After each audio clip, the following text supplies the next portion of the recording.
What if I told you that working hard is actually holding you back?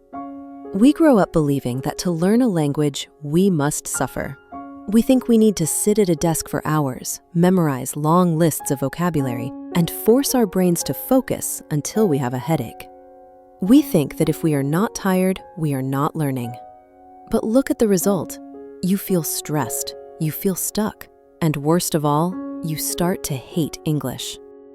But what if the secret to fluency isn't about doing more? What if it's actually about doing less, but in a smarter way?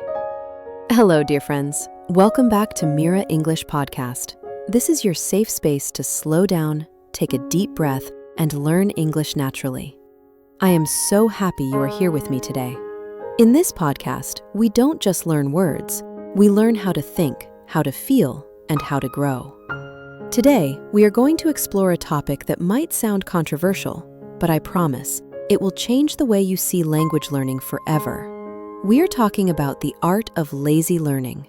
Specifically, I'm going to share with you 7 lazy habits that will help you skyrocket your vocabulary without the stress, without the burnout, and without the pressure. Grab your favorite cup of tea, find a comfortable spot, and let's begin. First, let's redefine what I mean by lazy. In our modern world, lazy is a negative word. It means you are not trying. It means you are failing. But when it comes to language learning, lazy can actually mean efficient. It can mean natural. Think about how a baby learns their first language. Do they study grammar books? Do they make flashcards? Do they stress about making mistakes? No, they just listen. They observe. They play. They are, in a way, lazy learners. They let the language come to them instead of chasing after it. There is a famous linguist named Stephen Krashen, and he talks about something called the input hypothesis. The idea is simple. We acquire language in only one way: when we understand messages. That's it. We don't learn by forcing ourselves to speak when we are not ready. We don't learn by drilling grammar rules. We learn by absorbing interesting content that we understand. This is the difference between learning and acquisition. Learning is a conscious effort. It's schoolwork. It's tiring. It happens in the front of your brain, where you have to think hard. Acquisition, on the other hand, is subconscious. It's like when you hear a song on the radio, and suddenly, you know the lyrics without trying to memorize them. It feels easy. It feels effortless.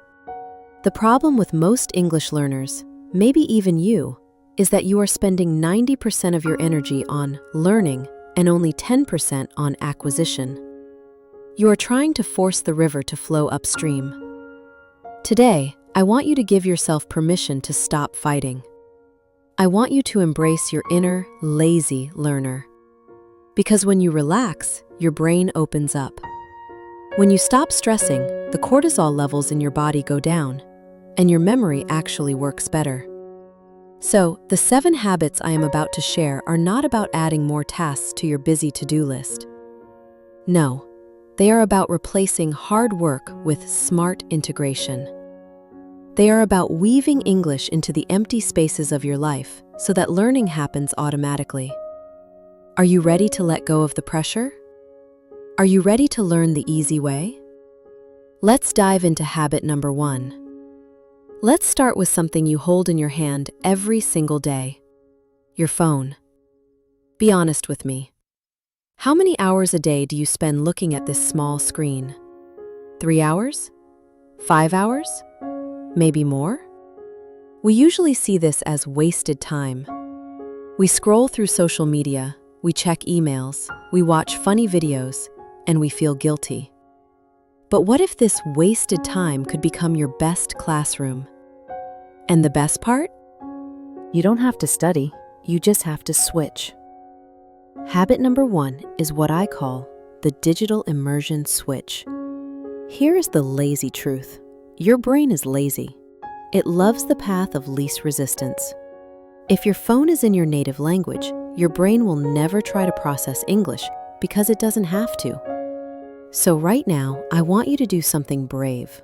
Go to your settings, find the language option, and switch it to English. I know. You might feel a moment of panic.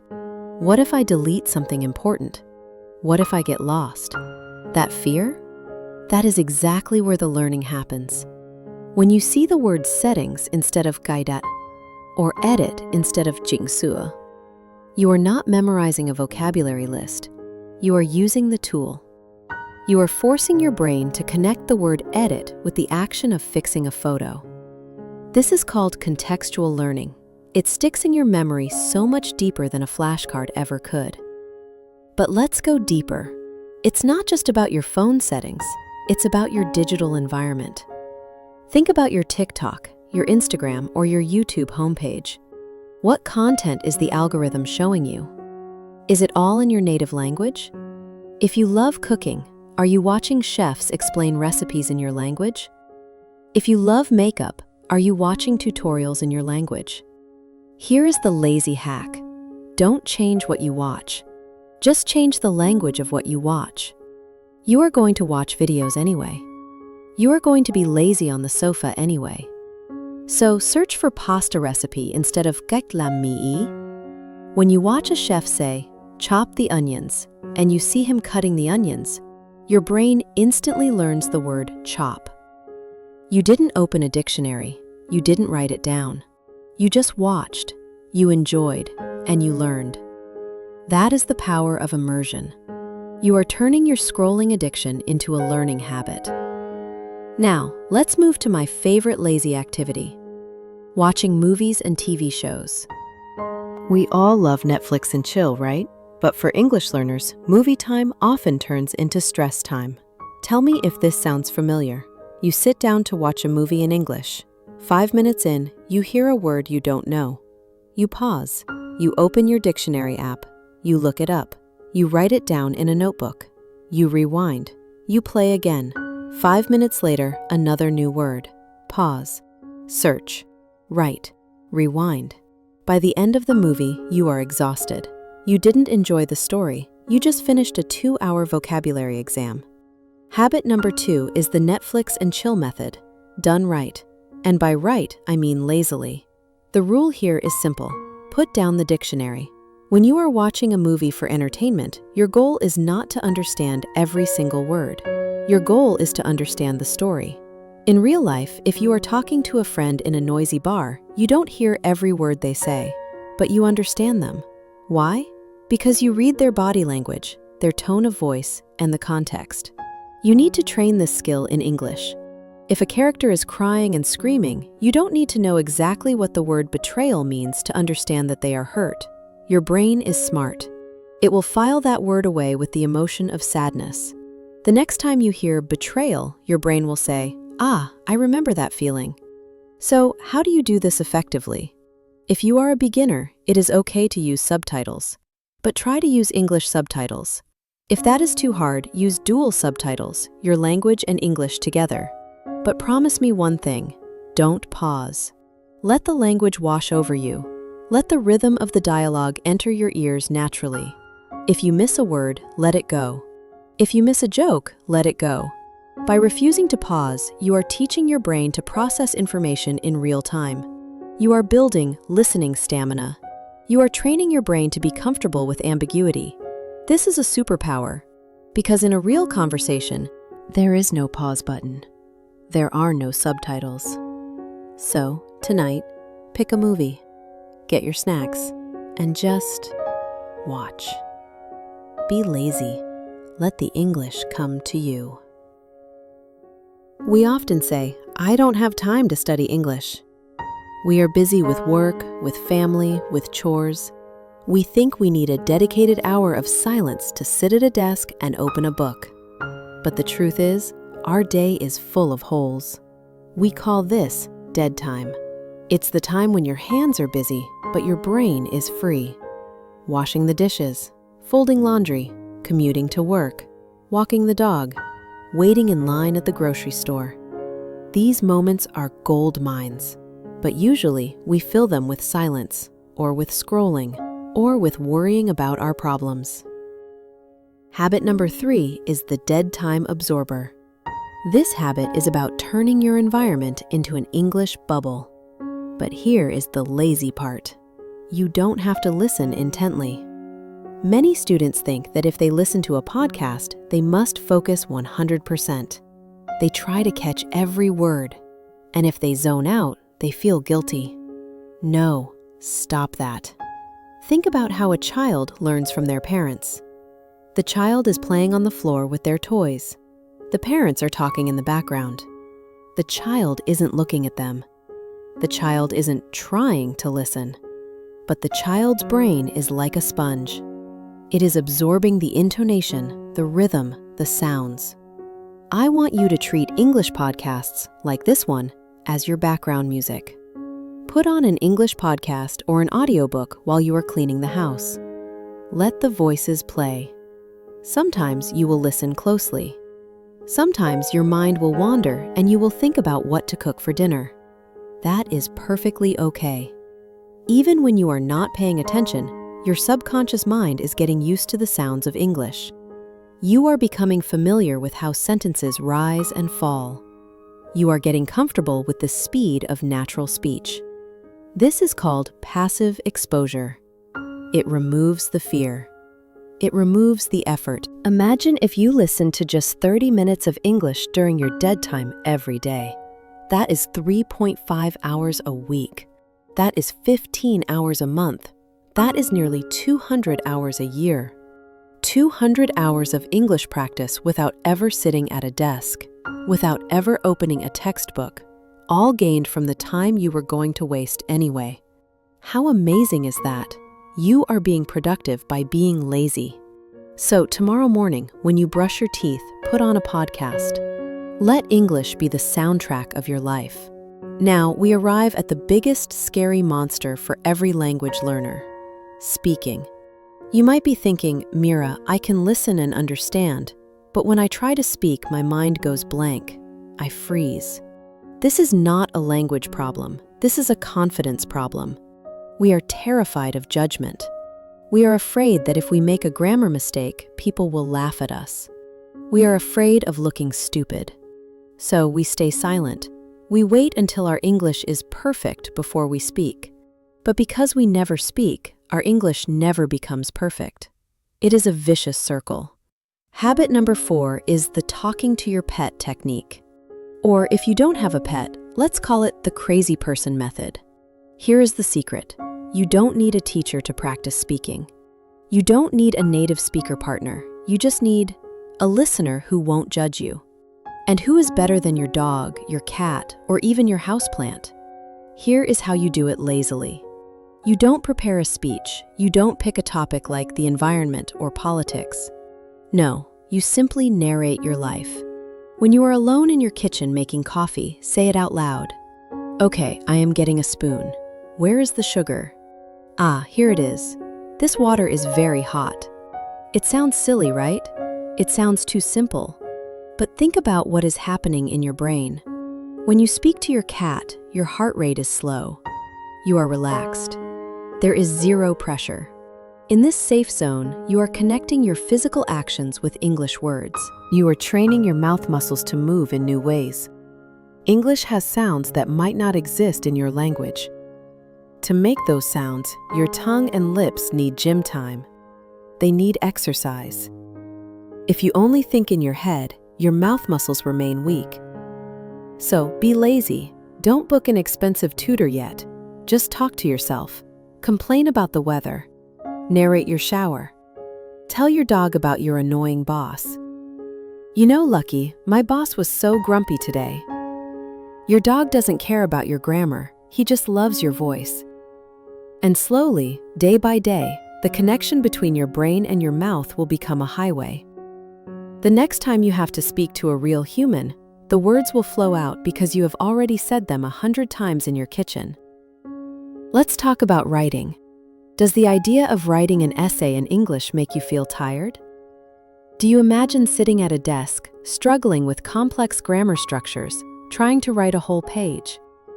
That is the hard work trap again. We think writing has to be formal. We think it has to be long to be effective. But most of us don't even write a diary in our native language because it feels like a chore. Who has the energy to write a summary of their day every night? I certainly don't. Habit number 5 is the 2-sentence journal. This is the ultimate lazy habit for vocabulary retention. Here is the rule. You only have to write 2 sentences. Not 3. Not a paragraph. Just 2. And you are not writing a report of your day. You are writing about your feelings or your gratitude. Why feelings? Because emotions are the glue of memory. When you attach a word to an emotion, your brain holds onto it tight. So before you go to sleep, open a small notebook or use the Notes app on your phone and answer one question. How did I feel today? Maybe you write, "Today I felt exhausted because the traffic was terrible, but I am happy to be in my warm bed now." Done. That's it. Close the book. Go to sleep. Why does this work? First, it is so short that you cannot say, "I don't have time." It takes 30 seconds. Second, it forces you to hunt for specific vocabulary. Maybe yesterday you used the word tired. Today, you want a different word. You search for drained or sleepy or burnout. Day by day, you are slowly expanding your emotional vocabulary. And the magic is in the consistency. 2 sentences a day is 730 sentences a year.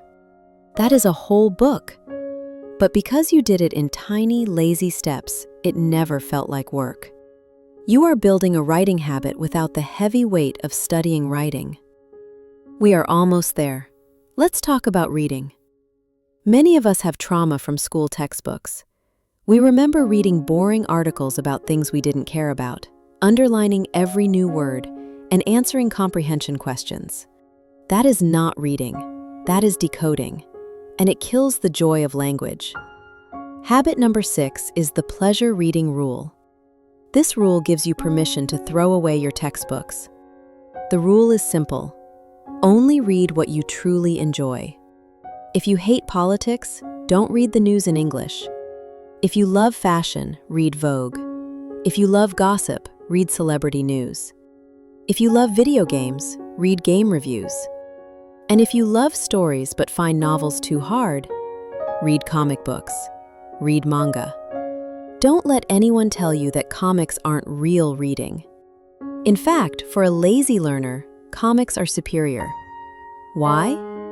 Because the pictures provide context. If a character says, "Look at that huge explosion," and you see a picture of a boom, you understand explosion instantly. You don't need a dictionary. This keeps the flow going. You turn the pages fast. You get hooked on the story. When you read for pleasure, you enter a state called flow. You forget you are reading in a foreign language. You are just enjoying the content. And when you enjoy content, your brain's affective filter lowers. You absorb grammar patterns naturally. You see how words are used in real sentences, not just in isolation. So, be lazy.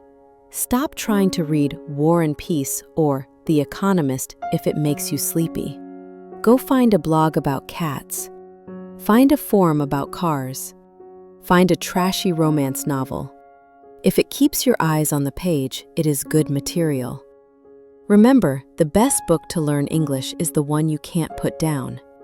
And now we have arrived at the final habit. If lazy was an Olympic sport, this habit would win the gold medal. Because for this habit, you don't even have to be awake. Habit number 7 is the sleep learning concept. Now, please listen carefully. I am not saying you can learn fluent grammar while you are snoring. That is science fiction. But science does tell us that the last 20 minutes before you fall asleep are magical. This is when your brain waves slow down from beta to alpha and theta.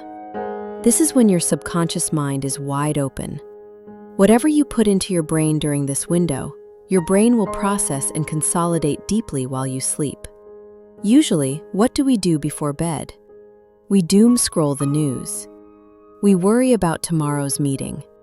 We replay our mistakes. We plant seeds of stress. Tonight, I want you to plant seeds of English. Here is the lazy routine.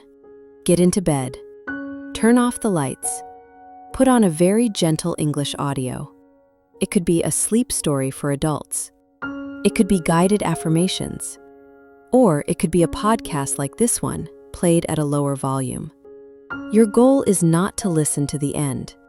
Your goal is to let the sound of English carry you into dreamland. When you drift off listening to English, you are telling your brain, "This language is safe. This language is part of me." You wake up the next morning with the rhythm of English already echoing in your mind. You didn't study. You just rested. It turns your bedroom into a sanctuary of learning. So, my friends, those were the 7 lazy habits. The digital switch. Netflix and chill, no dictionary. The dead time absorber. Talking to your pet. The 2-sentence journal. Pleasure reading. Sleep learning. Do you notice what all of these have in common? None of them require willpower. None of them require pain. They're about building a lifestyle, not a study schedule. You see, the biggest lie in language learning is that you need intensity to succeed. That you need to study 4 hours a day, every day, like a machine. But intensity burns out. You can sprint for a week, but you cannot sprint forever. Consistency, however, is quiet. It is gentle. It is showing up for 5 minutes here, 10 minutes there. It is being lazy but smart. A river cuts through a rock not because of its power, but because of its persistence. Be the river. Don't try to be the hammer. I hope today's episode has taken a heavy weight off your shoulders. I hope you realize that you are not bad at languages. You were just using methods that fought against your nature. You don't need to suffer to grow. You can enjoy the process. Your English journey should be as natural as breathing. Now, I have a small request for you. We are building a community of smart, lazy learners right here. I want you to pick just one habit from today's list. Just one. Do not try to do all 7 tomorrow. That is not lazy. That is stress. Pick one. Maybe switch your phone language. Maybe talk to your cat. Tell me in the comments below, which lazy habit are you going to try this week? Type "I choose habit number" and tell me why. I read every single comment and I can't wait to see which one you pick. If you enjoyed this slow, relaxing way of learning, please give this video a thumbs up. It tells me that you want more content like this. And if you haven't already, subscribe to Mira English Podcast to join us on this journey of peaceful growth. Remember, you are doing enough, you are learning, and you are exactly where you need to be. Thank you for listening. Sleep well, live well, and I will see you in the next episode.